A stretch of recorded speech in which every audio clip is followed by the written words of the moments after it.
News. मैं हूं आपके साथ बुलबुल भारद्वाज। उत्तर प्रदेश के संभल में 1978 में हुए दंगे की फाइल फिर से खुलने वाली है। मीडिया रिपोर्ट्स के मुताबिक प्रदेश सरकार ने 7 दिनों में ये रिपोर्ट मांगी है।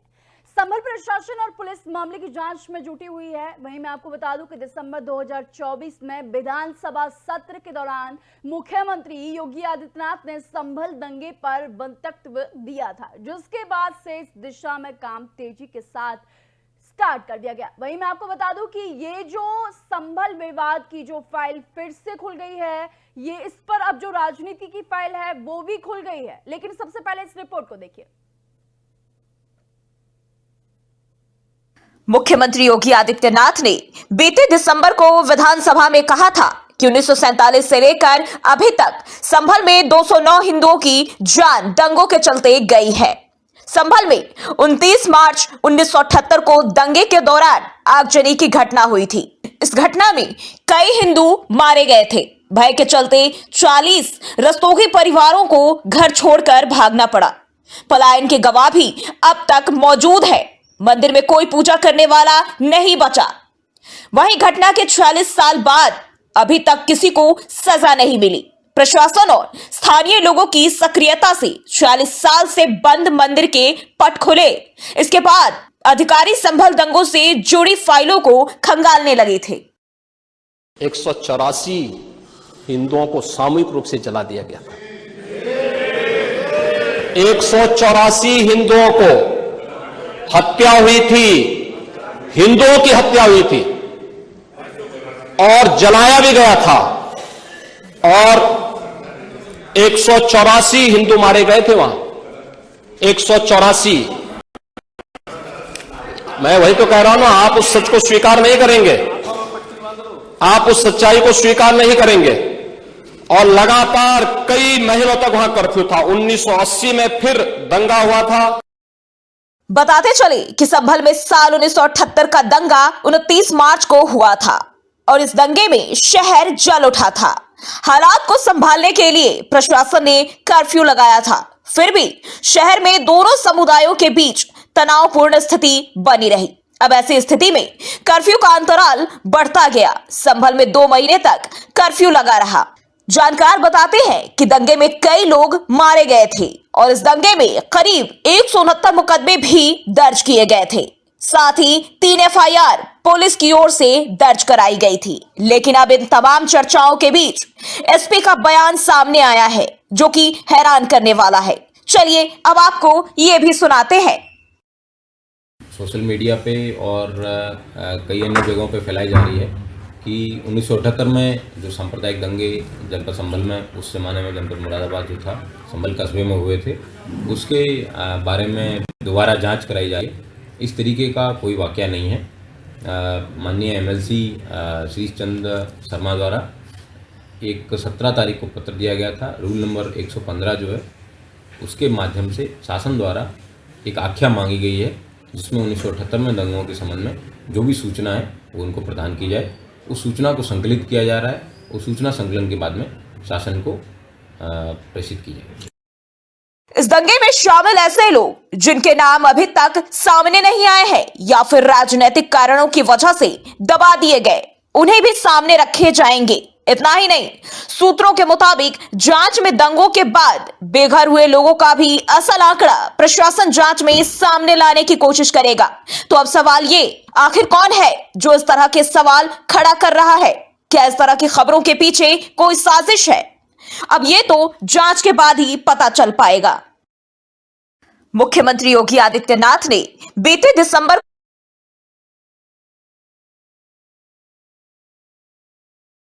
बता दी कि उत्तर प्रदेश सरकार ने संभल में 1978 के दंगों की नए सिरे से जांच के आदेश दे दिए हैं। इसके साथ ही पुलिस ने 1 सप्ताह के भीतर रिपोर्ट सौंपने के लिए भी योगी सरकार के द्वारा कहा गया है।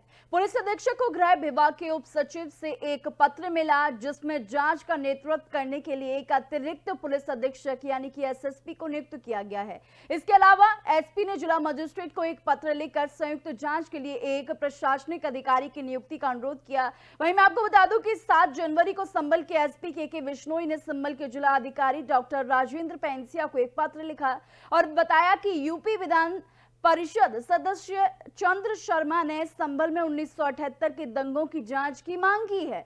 इस पर उन्हें यूपी के उप सचिव गृह और पुलिस अधीक्षक की ओर से पत्र मिला है। ऐसे में पुलिस की ओर से जांच में संभल के एसपी होंगे। वहीं संभल में 1978 के दंगों ने कथित तौर पर महत्वपूर्ण सांप्रदायिक अशांति पैदा की, जिसके कारण बड़े पैमाने पर हिंसा हुई, आगजनी हुई और कई हिंदू परिवारों को वहां से पलायन होना पड़ा। मैं आपको बता दूं कि हिंसा इतनी थी कि लोगों को रातों रात में अपने घरों को बेचकर वहां से भागना पड़ा। वहीं बचे हुए लोगों का कहना था कि दंगों के दौरान कई हिंदू मारे गए, इससे उन्हें क्षेत्र से भागने पर मजबूर होना पड़ा। आप इससे अंदाजा लगा सकते हैं कि किस तरीके से संभल जो हिंसा थी वो क्या था। वहीं दंगों में ये नई दिलचस्पी संभल में प्राचीन कार्तिक महादेव मंदिर के फिर से खुलने के कुछ समय बाद आई है, जो 40 साल से बंद था। मंदिर को फिर से खोलने का फैसला 24 नवंबर 2024 को शाही जामा मस्जिद में एक सर्वेक्षण के दौरान हुई हिंसक घटना के बाद लिया गया, जहां पर तमाम खुलासे हुए और तमाम मंदिरों को जो है खोला गया। वहीं मैं आपको बता दूं कि आप देख सकते हैं जो दिसंबर 2024 में सीएम योगी ने विधानसभा में इस मुद्दे को उठाया था कि संभल में हुए हिंसा की फाइल को जो है फिर से खोला जाए, इसके जो क्या क्या दंगे थे, कितने लोग मारे गए, इसकी जो पुष्टि है वो की जाए। और वहीं जो है डीएम को आदेश किया गया है संभल के को कि 1 सप्ताह के अंदर जो है जांच उनको चाहिए।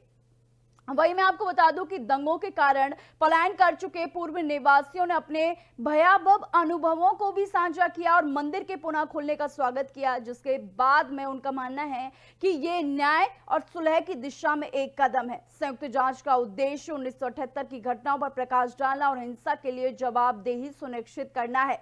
वहीं मैं आपको बता दूं कि 1 हफ्ते का जो टाइम दिया है वो सीएम योगी ने दिया है, जहां पर तमाम जितने भी फाइल हैं उनको खोला जाए और तमाम जितनी भी जानकारियां हैं उनको लिया जाए, फिर उसके बाद जो है सौंपा जाए। मैं आपको बता दूं कि उत्तर प्रदेश के जो सरकार है उसने संभल में 1978 के दंगों के नए सिरे की जांच के आदेश दे दिए हैं। वहीं उन्होंने 1 सप्ताह का जो है टाइम दिया है, उसके बाद रिपोर्ट सौंपने के आदेश दिए गए हैं। वहीं जीएम से मांगी रिपोर्ट जो है 7 हफ्तों के अंदर ही जो है मांग कर दी है सीएम योगी ने, जहां पर मैं आपको बता दूं कि संभल का जो दंगों का जो मुद्दा है, जो हिंसा हुई थी संभल में 1978 में, कितने लोगों को मारा गया, ये हिंसा जो थी वो बहुत ही भयावह थी, जो कि आप वीडियो में देख सकते हैं कि किस तरीके से लोगों का जो मारना धारना था वो चलता रहा। लोग वहां से भागने के लिए मजबूर नजर आए क्योंकि हिंसा इतनी भयावह थी कि लोगों को मजबूरन वहां से जो है भागना पड़ा। लेकिन उसी मुद्दे को जो है, उसी फाइल को फिर से सीएम योगी आदित्यनाथ ने खोलने का आदेश दे दिया है, जहां पर संभल के डीएम को 7 दिन के अंदर रिपोर्ट पेश करने की मांग सीएम योगी के द्वारा की गई है।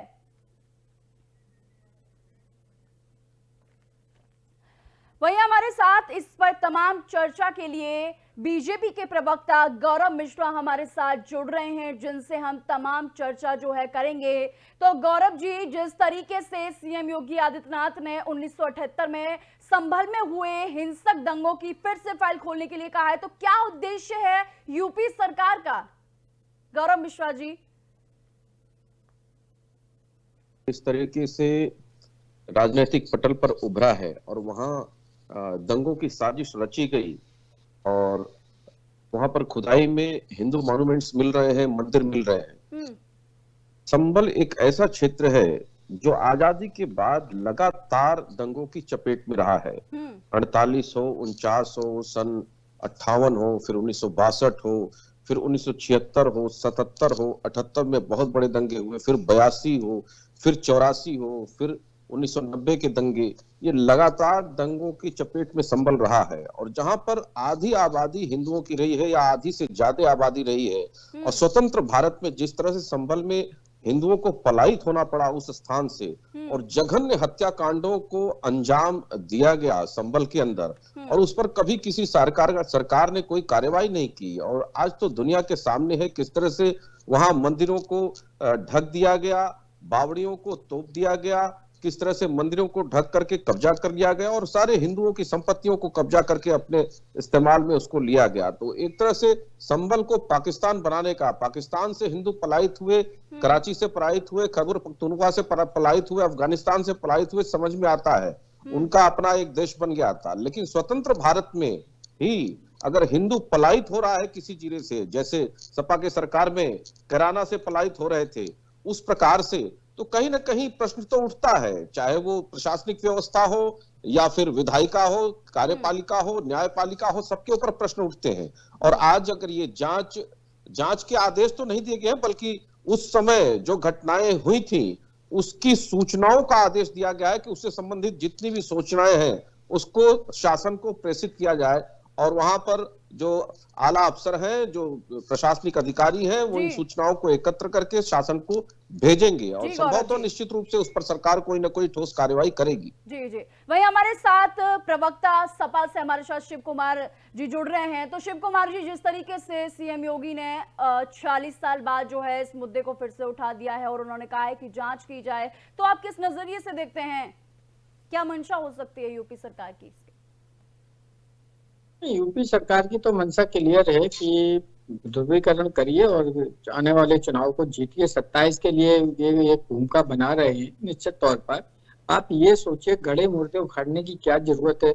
50 साल आज लगभग होने वाले हैं, 46 साल हो गए हैं। तो आप कितने लोग उस समय, जो चाहे अपराधी हों या जिनके साथ उनके घटनाएं घटी हैं, उनमें कितने लोग चले गए होंगे, कितने लोग जिंदा हैं। लेकिन आप आगे की बात करिए ना, पुरानी चीजों को उखाड़ने से कहीं कुछ भला नहीं होने वाला है। आज जरूरत है शांति की, आज जरूरत है बेरोजगारी दूर हो, आज जरूरत है महंगाई पे कंट्रोल हो, आज जरूरत है कि अच्छी सड़कें मिले, अच्छा पानी मिले, पीने का साफ सुथरा पानी मिले। इन सब चीजों की जरूरत है। शिक्षा के नए आयाम लागू हों। आज सोचिए, आज देश में अगर एजुकेशन की सबसे बुरी हालत पूरे दुनिया में है तो हिंदुस्तान का नाम पहले आता है, जहां पे सबसे 3rd क्लास की एजुकेशन है। आप सोचिए, इस परिस्थिति, ये स्थितियां हैं। आप, जनता ने आपको क्यों चुना था? आप ऐसा बोलते हैं ना कि हमें अच्छे के लिए चुना था, तो आप अच्छी चीज करिए ना। अगर आप नहीं तो निश्चित तौर पर 27 में आपकी विदाई पक्की है। मैं तो यही कहूंगा, ठीक है, जिसके साथ अन्याय हुआ है उसको न्याय मिलना चाहिए, लेकिन 78 से लेकर आज तक कितने लोग चले गए हैं, उनको न्याय का क्या रहा? उन्हें मिले ना मिले न्याय कोई मतलब नहीं। जो जिन्होंने किया वो भी चले गए होंगे, जिनके साथ हुआ वो भी चले गए हैं। तो कहने का मतलब, अभी आप एक नया प्लेटफॉर्म तैयार करिए, नए प्लेटफॉर्म पे सबको साथ लेके चलिए, तो उससे देश का, समाज का, राज्य का भला होगा। बाकी ये चुनावी हवा और कुछ कहीं है नहीं। गौरव जी, जिस तरीके से शिव कुमार जी ने बोला कि जो हिंदू थे मर गए, उनका क्या अब लेना देना, उनको न्याय मिले ना मिले सब एक समान है, तो क्या कुछ कहेंगे इस पर आप? क्योंकि देखिए, अपराधियों लोगों की मौत जो है दंगे के बाद जो है नजर आई थी और कम से कम 2 महीने तक कर्फ्यू लगा रहा था उस टाइम। देखिए, अपराधियों का, दंगाइयों का, पापियों का पाप उजागर ना हो सके, उस पर पर्दा डाला जा सके, तुष्टीकरण का कारोबार विपक्षी दलों का चलता रहे, वो इनका काम है और वही करते चले आए हैं। और अपने शासन में दंगों का कारोबार करते चले आए हैं। 7,500 दंगे सपा के शासन में हुए, छोटे बड़े मिला करके। संभल की चर्चा इसलिए हो रही है कि संभल आजादी के बाद से 11 बड़े दंगों को झेला है। और हम ये क्यों भूलते हैं, हम तो स्वयं भुक्तभोगी हैं, काशी के रहने वाले हैं और साल में 3 से 4 बार कर्फ्यू लगते थे। मऊ में हमारा घर है, मुस्लिम बाहुल्य क्षेत्र है, साल में कब कर्फ्यू लग जाए, घर से निकला हुआ व्यक्ति कब कर्फ्यू में फंस जाए, ये कोई नहीं जानता था। दंगों को हम लोगों ने देखा है किस तरीके से हिंदुओं का कत्लेआम होता रहा है इन लोगों के शासन काल में, और तुष्टीकरण के कारण खुला छूट दिया जाता था एक समुदाय विशेष को दंगे करने के लिए। और जब दूसरा प्रतिकार करता था तो उसको दबाने का, उस पर पर्दा ढकने का और उसको इसी तरह से झुठलाने का कि अरे उसकी क्या आवश्यकता है, पुरानी बातों को उखाड़ने की क्या आवश्यकता है। देखिए, जब तक इतिहास के पन्नों को सुधारेंगे नहीं, जब तक इस तरह की बातों को जनता को सच्चाई नहीं बताएंगे कि दे दी हमें आजादी बिना खट बिना ढाल, तो बाकी वो बलिदानी क्या कर रहे थे, जो हंसते हंसते भारत माता की जय करते हुए फांसी के फंदे को चूम लिए, फिर तो उनका बलिदान बेनामी हो जाएगा, बेमानी हो जाएगा। तो ऐसा उचित नहीं है। आने वाली पीढ़ी को सच्चाई बताना, सत्य से अवगत कराना, ये प्रत्येक सरकारों का काम है। और संभल में जिस तरह से जघन्य अपराध और अन्याय हुआ है, वहां पर 184 हिंदुओं को एक साथ जला दिया गया है, वो भी पहले काटा गया है फिर जला दिया गया है। तो ये इतिहास के पन्नों से बाहर निकालने की आवश्यकता है। और एक बहुत महत्वपूर्ण विषय मैं आपको बताऊं, दुनिया में ऐसा कोई भी देश नहीं है जहां पर जिस समुदाय के ऊपर अत्याचार हुआ हो और उस समुदाय ने पूरे विश्व समुदाय को अपने अत्याचार के लिए संवेदना न मांगी हो या उसकी भरपाई करने की बात न की हो, चाहे वो चीन हो, चाहे वो ज्यूस हो, इजराइल जिसकी हम बात करते हैं। और सबको कहीं ना कहीं उनके दर्द को, उनके मर्म को दुनिया ने समझा है, समाज ने समझा और उसको सम्मान दिया। लेकिन ये भारतवर्ष एक ऐसा देश है जहां पर सर्वाधिक हिंदुओं का कत्लेआम हुआ है। बड़े बड़े 9 एक्सोडस हुए हैं, हिंदुओं के नरसंहार हुए हैं। हालिया आप देखिए बांग्लादेश में हो रहा है, जम्मू कश्मीर में हम लोगों ने अपने आंखों से देखा है किस तरह से वहां से भगाया गया है, पलायित हुआ है। मोपला कांड हुआ जिसमें किस तरह से हिंदुओं का कत्लेआम हुआ। तो मुझे लगता है कि अब वो समय है कि हिंदू समाज उठ खड़ा हो और अपने इतिहास को दुनिया को बताए, सिर्फ भारत को ही नहीं पूरे विश्व को बताए किस तरह से उसके ऊपर अत्याचार हुआ है। और मुझे लगता है जो सहिष्णु लोग हैं, जो मानवता में विश्वास करते हैं, वो इसका समर्थन करेंगे और भविष्य में ऐसा ना हो सके उसके लिए ठोस रणनीति बनाएंगे। इस तरह के अत्याचारियों, आतताइयों के सहारे जो सरकार बनाते हैं और आतंकवाद को अपने सरकार की पॉलिसी का हिस्सा बनाते हैं, ऐसे लोग सत्ता और शासन तक न पहुंच सके, इसके लिए आवश्यक है कि हम इतिहास के पन्नों को खोलें और सच्चाई जनता के सामने रखें। शिव कुमार जी, जिस तरीके से गौरव जी ने बताया कि किस तरीके से वहां पर दंगे हुए थे, लोगों को जिंदा जला दिया गया था, तो क्या कुछ जैसे कि 184 लोगों की मौत की खबर उस समय है और काफी दंगे हुए, लोग जो है पलायन के लिए मजबूर हुए रातों रात, तो क्या लगता है उनको न्याय मिलना चाहिए या नहीं मिलना चाहिए? हालांकि अभी तक जो है जानकारी के लिए संदेश दिया गया है, 7 दिन के बाद जो है वो जांच जो है उसमें पता चलेगा कि क्या क्या चीजें जो है हुई थी उस समय। तो क्या लगता है कि इसकी जांच होनी चाहिए या नहीं? सही है या गलत है ये आप क्या सोचते हैं इस पर? मैं ये बोल रहा हूँ कि इन 184 लोगों की आप बात कर रहे हैं, मैं बोलता हूँ कि लगभग 7.5 लाख लोग देश की आजादी के लिए शहीद हो गए। ये 10 साल के शासन में इन्होंने क्या किया? अगर ये इतने बड़े राष्ट्रभक्त हैं, राजधर्म की बात करते हैं, तो इन्होंने अब तक क्या किया? इन्होंने 7.5 लोगों को कभी खोजा कि उनकी परिवार की हालत आज क्या है, वो किस स्थिति में रह रहे हैं, कहाँ पे रह रहे हैं? ये सिर्फ ये ढोंगी लोग हैं जो इस तरीके के ढोंग को करना इनकी आदत, फितरत बन गई है कि कहीं भी कुछ भी हो, राजनीतिक लाभ लिया जाए, इनको करने का कुछ नहीं है। अगर आप इतने ही बड़े हितैषी हैं तो क्यों नहीं असेंबली में से या पार्लियामेंट में आप नियम बना देते हैं, एक विधायक विधेयक लाइए और उसको पास कराइए कि हिंदुस्तान में एक भी नया मंदिर, मस्जिद, गुरुद्वारा नहीं बनेगा। जितने भी पुराने मंदिर हैं उनका जीर्णोद्धार होगा। कोई भी वक्फ की प्रॉपर्टी हो या कुछ भी हो वो नहीं होगी। क्यों नहीं सनातन बोर्ड को तुम ले आते हो? ये सिर्फ अभी मैं क्या बोलूं, इनके लिए शब्द बोलने जैसे नहीं है। ये सिर्फ लालच देते हैं, ये सिर्फ धोखेबाजी बात करते हैं और इनके पास कहीं कुछ नहीं। इन्हें एनी हाउ राजनीति ही करनी है। अगर इन्हें वास्तव में कुछ करना।